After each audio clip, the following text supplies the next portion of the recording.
buenas tardes a todos, ¿qué tal? ¿Cómo están? Hace más de 200 años, el levantamiento de los españoles contra la invasión napoleónica causaba 500.000 de muertos. Un siglo más tarde, 500.000 de españoles cruzaban la frontera con Francia huyendo de las represalias del régimen franquista. Nuestra invitada de hoy, la escritora francesa Léonore de Recondo, cuenta las peripecias de su familia huyendo de los desastres de la guerra que Goya plasmó en una serie de grabados. Yo lo vi. Como señala en el título el propio Goya, contempló estas escenas durante su regreso desde Zaragoza a Madrid a finales de noviembre y en diciembre de 1808, gentes por los caminos y abandonando sus pueblos y casas. Los primeros que huyen despavoridos son el cura obeso y portando la bolsa del dinero, y el alcalde, ejemplos aquí de cobardía, mientras una mujer, en actitud bien distinta, coge y protege como puede a sus dos hijitos para que no se extravíen. En un plano medio representó la masa de gente que huye, llevando las caballerías y los bienes más preciados. Al fondo, de forma muy esquemática, como es habitual en Goya, aparecen el caserío del pueblo y el castillo en lo alto de la loma. Muy buenas tardes, Leonor. Buenas tardes. Bienvenida a Radio Francia Internacional.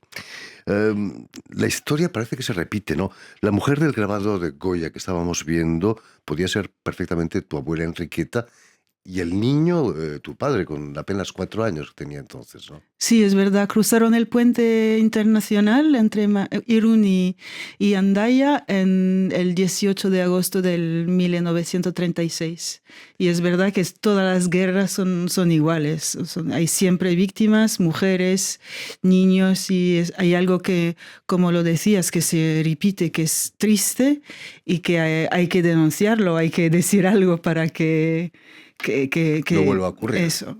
El 18 de agosto precisamente fue el día del asesinato de Federico García Lorca. Eso también es un símbolo para mí muy fuerte, y mi padre, cuando me contaba esta historia de cruzar el puente y de perderlo todo, del exilio, me decía que más al sur García Lorca había sido asesinado. Y es verdad que al principio de cada dictadura, la cosa que hay que parar directamente es la libertad de expresión, la poesía, la libertad. Así que es verdad que García Lorca, es el símbolo de todo eso, la encarnación de la libertad para mí. Tu familia estaba implicada en el Partido Nacionalista Vasco, sí. ¿no?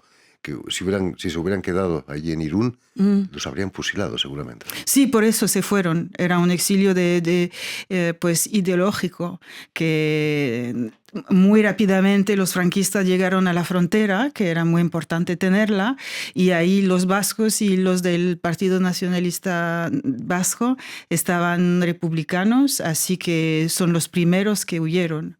Y luego hubo toda la batalla de Irún, que demoró hasta el 3 de septiembre. El problema es que salieron de la sartén para caer en el fuego. Sí. La guerra mundial empezaría pocos años más tarde, ¿no? Sí, me parece que ahí España es el teatro es como una general. Sí, un ensayo general. Un ensayo general de lo que va a ocurrir después, porque ya ese momento en Irún, en agosto, los bombarderos, la aviación es alemana.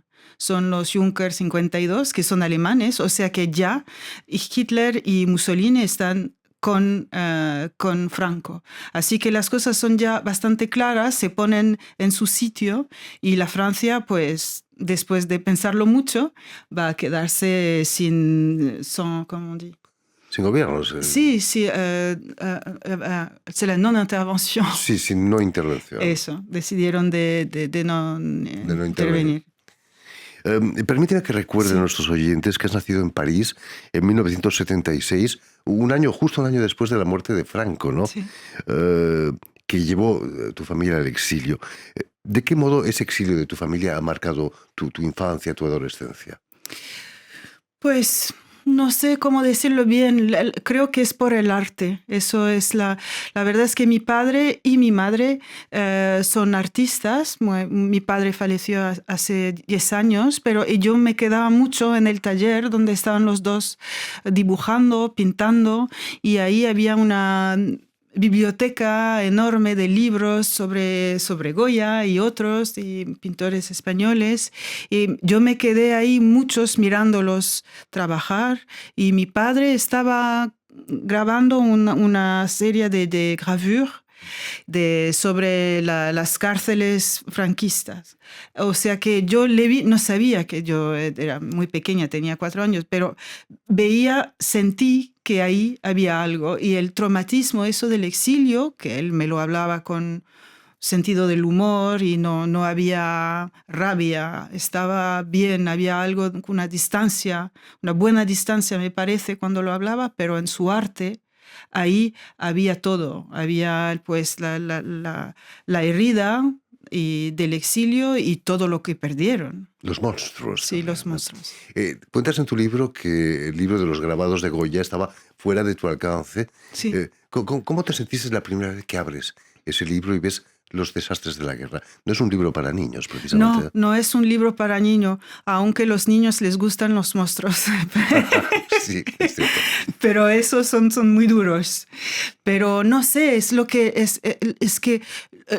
exactamente lo que me fascina hoy es de entender como una niña muy pequeña siempre es como una obsesión. Voy a pedir ese libro de los desastres de la guerra. Es que en el libro que teníamos había las 3 series de grabados y hay entre ellos los desastres, pero yo estaba ahí mirándolos también porque, no sé, porque era una emoción que había sido transmitida por mi padre en sus silencios, pero también en su arte, y yo lo había cogido. Yo estaba ahí mirando los desastres de la guerra, pero porque cada desastre de la guerra son iguales, que sean los de Napoleón o franquista o Hoy en hoy. Ucrania, por ejemplo. Eso, iguales. Terrible, ¿no? Acabas de publicar aquí en Francia Caminar tras tus pasos y Goya de padre en hija, el primero siguiendo los pasos de Enriqueta, Sí. tu abuela, y el segundo sobre todo de tu padre. Hay que tener mucho valor, ¿no?, para llevarse toda la familia a Francia en esas circunstancias. Sí, y es un momento de ruptura que me imagino que lo saben sin saberlo. Es que cuando alguien te dice tienes 10 minutos para prepararte y irte, pues hay algo de pánico también, que coges 2 o 3 cosas, pues los hijos, por supuesto, habían también los padres, los hermanos de mi abuela, y ya fueron directo. También la cosa interesante es que se fueron a Hendaya, o sea, enfrente, y que también es el País Vasco. O sea, había algo de familiar en ese exilio, pero estaba prohibido cruzar el puente por el otro lado. O sea que sí, creo, pero hay unos momentos en la vida no puedes elegir, vas. No llevaban ni maletas, ¿no? Ni maletas. Porque no les hubieran dejado entrar, No. creo, cuentas en el libro. Sí, porque desde el 8 de agosto ya, o sea, 10 días antes, la frontera estaba cerrada. Podías pasar sin nada, sin maleta, pero, o sea que fueron diciendo, De pues picnic. Vamos de picnic.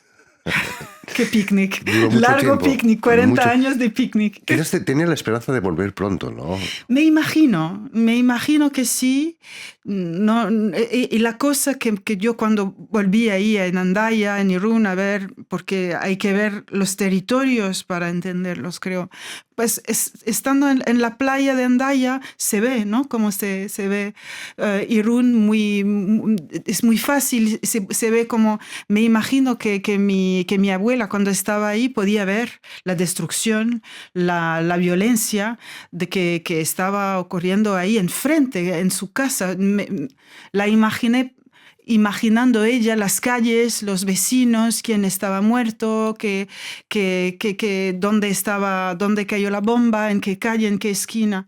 Y eso es un exilio diferente, porque a veces vas lejos y dejas como un paraíso perdido que está en tu mente. Pero ahí la violencia estaba enfrente de ella. Ya las imágenes que tenía eran terribles. Tu padre tenía 4 años. ¿Le quedan recuerdos de ese pasó a Francia. Sí, él se acordaba que en el puente a ese momento, que 3 días después de la fiesta del 15 de agosto, habían ¿cómo on dit? Confetis. Confetis, pues sí, había muchos confetis y que él, que no entendía muy bien lo que ocurría ese momento, quería coger los confetis y no entendía que su madre decía, pues no, es el momento. Bueno, y eso, es que lo que me interesa también en esa forma de exilio, cuando hay 3 generaciones, es que cada una lo siente a su manera. Y los hijos pues los hermanos de mi padre, estaban 3, pues jugaban.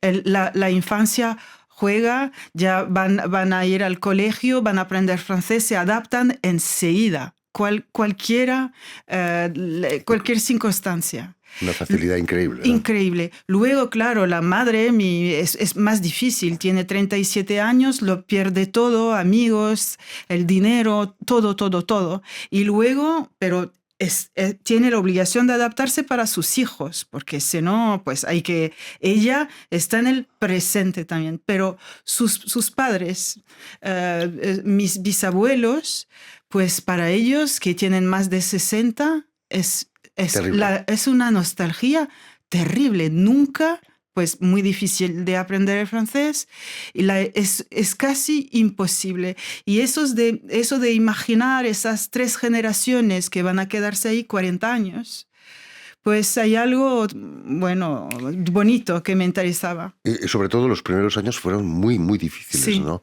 Cuentas que tu padre no podía ir a la escuela porque Sí. no tenía ni siquiera una bicicleta Sí, para... porque ya cuando empezó luego la Segunda Guerra Mundial, se fueron más al norte, en las Landas, cerca de Dax, y ahí pues trabajaban dans une ferme, ils étaient métayers. Una granja. Eso. Y ahí estaban muy, muy, muy pobres, sin nada, y tenían dinero solo para 2 bicicletas, para los hijos, para que vayan al cole, y pues haciendo 15 kilómetros idas y vuelta, y no había tercera. O sea que mi padre se quedó 2 o 3 años sin ir a la escuela. Pues, terrible, ¿no? Sí. ¿Cómo logra hacerse artista profesional? Quizás el arte era una manera de borrar esos recuerdos difíciles, duros. Sí, creo que hay eso, y también de transfigurarlos, porque con la pintura, que es también un arte sin palabras, que mi padre se quedó un poco traumatizado con lo de hablar vasco, español y luego francés, y había una mezcla ahí difícil para él, y odiaba el cole, odiaba eso, y la literatura no era su territorio, pero decía siempre que lo de la pintura era sin fronteras, sin idiomas, y que ahí podía, de manera muy universal, para él y para la persona que mira también las pinturas, podía ahí estar en una emoción universal, y ese era el territorio, su identidad. Eso lo sabía muy bien Goya ya, Sí, ¿no? Hace claro. 200 años. Durante 40 años tu padre fue apátrida, Sí. No quiso adoptar la nacionalidad francesa porque le habían despojado de la suya, ¿no? Sí, Quería al volver pasar a del ser puente. español. Sí. ¿Murió apátrida o no? No, pues luego fue naturalizado francés en los años 70, no sé muy bien cuándo, pero creo que justo antes de la muerte de Franco. O sea que cuando yo nací de un padre francés y madre francesa. Y luego cuando salió esta ley de la ley de memoria democrática, ahí yo pedí la nacionalidad española. No fue tan fácil, ¿no? No fue tan fácil, pero ya la tengo. Muy bien, felicidades. En cambio, Leonor, pediste eso. ¿Se podía imaginar en España, estaba escuchando esta mañana las noticias, Sí. ¿se podía imaginar en España la victoria de un presidente franquista, como ha ocurrido en Chile, Sí. que hay un presidente pinochetista hoy en día? No, por eso me parece muy importante que sea desde Francia o España, pues hablar y que la memoria sigue siendo escrita, como yo lo hago, como otros artistas, que sean películas, cualquier tipo de obra, porque pues el odio, el racismo, no puede ocurrir. Hay algo que tenemos que quedarnos con el amor. El amor es el territorio más importante, y es verdad que cuando vemos cada día las noticias, es muy duro de ver cómo pues las fronteras son de más y más importantes, como el odio, el racismo, todo eso existe más y más, y hay que luchar contra eso. Hay que propagar los grabados de Goya, sí, para que la gente se recuerde lo que sí, pasó. Exactamente. Hablando de amor y de Amores, Amores es una novela que acaba de ser puesta, pasada al cine, adaptada al cine. La película se llama La Condición. ¿Cómo vive una escritora como tú ver sus palabras convertidas en imágenes vivientes? Sí, es muy bonito. Pues la verdad es que Jérôme Bonnel, el realizador, gracias, me llamó en el 2019 y pues son 5 años de trabajo para hacer una peli. Es mucho tiempo, mucha pugnacidad. Y es muy bonito porque él es un hombre, pues yo le dejé adaptarla, no participé en escribirlo y quería que él tuviera la libertad de hacer su propia película, su propia obra de arte, pero hay algo de muy emocionante de ver mis personajes en la pantalla. Es una película muy bonita. Es una historia de amor y de dominio también, de poder. Sí, de amor, de dominio, sobre la manera en la cual en 1908 las mujeres son educadas, o sea que muy poco. Y eso es justo antes de la Primera Guerra Mundial y es una historia de esas mujeres que están buscando la emancipación. Por supuesto. Y eso, y una historia de maternidad y de amor que va a nacer ahí en esa casa. Quizás gracias a esa emancipación de la mujer se pueden evitar guerras, ¿no? Sí, pues la emancipación, con la libertad también se evitan muchas cosas, porque una vez que alguien puede pensar y puede construir elaborar un pensée ahí, pues es muy simple, no sé, la cuestión del poder ya no existe. Hay menos testosterona en las mujeres que en los hombres. Digamos también que tienes otra faceta muy importante en tu vida, es la música. Eres violinista especializada en música barroca. Es un mundo muy especial, ¿no?, el de la música barroca. Sí, es verdad que vamos ahí buscando música del siglo XVIII, XVII, y eso de la búsqueda histórica es algo de especial cuando elegí ese repertorio que me gusta muchísimo, no solo por los instrumentos un poco distintos que tenemos. Yo tengo un violín barroco con cuerda de tripa y eso que tiene un sonido distinto, y tenemos la suerte aquí en Francia de tener unos grupos muy buenos y que van ahí tocando y buscando nueva, pues la música olvidada, y eso es un repertorio que me encanta, muy bonito, no sé, hay algo que me emociona muchísimo. Además, has unido esos dos mundos, la música y la literatura, en una novela, El Gran Fuego, se podría traducir. Sí. Es importante no hablar de mujeres violinistas. Sí, me interesaba de ver en una institución que existía en Venecia, que se llama La Pietà, donde había solo mujeres pequeñas que ahí estaban pues educadas y tenían también unos profesores de canto y de violín, de todos los instrumentos, y había Vivaldi que estaba ahí enseñando el violín, y me interesaba buscar y ver cómo en esa institución, en ese luego donde estaban todas, más de 800 niñas a esa época, cómo iban, cómo se aprendía, cómo vivían. Y también ahí el arte es una posibilidad de emancipación para esas niñas. Quizás ese escenario, Venecia en el siglo XVIII, puede dar pie a una película, ¿no? Sí, y ese libro está traducido en español, se llama El Gran Fuego. Salió hace unos meses. En fin, pues ya lo saben, Goya, de padre a hija, ha sido editado en Francia por Verdier y caminar tras sus pasos por el iconoclasta. Muchísimas gracias. Gracias. Leonor, por haber estado aquí con nosotros. Permíteme también que dé las gracias a Jan Bourdelas y a Guillaume Buffet, quienes se han ocupado hoy de la realización del programa, y también saludar a nuestros telespectadores, porque también los tenemos, nos siguen en toda América, desde Chicago hasta la Patagonia, gracias a una cadena de televisión que se llama UCL, un canal latino, y una red también que se llama TAL, que reúne televisoras públicas y universitarias de los dos continentes. Y a ustedes, muchísimas gracias por su atención y les damos cita para una nueva edición de El Invitado de Radio Francia Internacional.